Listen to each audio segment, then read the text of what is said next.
remember when I was a kid looking at this cover and saying to the other kids, ha ha, Curious George went to jail because he shot somebody.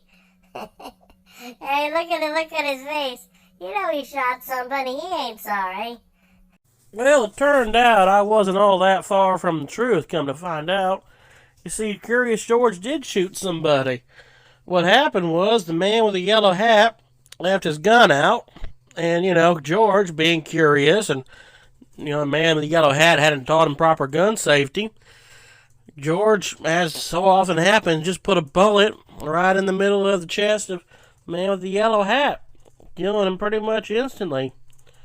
So George, he's curious. He wants to know what the heck is wrong with him. He's like, you asleep? He starts poking at him where the bullet hole was, and George notices that the bullet hole is all wet and tight and warm, and George, being curious, he wants to know. Wonders what it'd be like to stick his dick in there. So when the police showed up, to the sound of, they call the police over the sound of the gunshot, they find Curious George sticking his dick in the man with the yellow hat's chest cavity where he had been shot.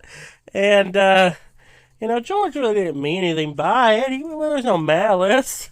He didn't kill him in order to rape the corpse. No, he's just a curious little monkey. You don't know no better. But, once the police find you sticking your dick in a corpse's bullet hole, you're not going to talk your way out of that one, even if you can talk, which George can't. Yeah, Curious George spent the rest of his life in prison. And I think he got the death penalty, but I ain't sure. Or maybe he got shivved to death in the shower. I forget. He's dead now, I know that much.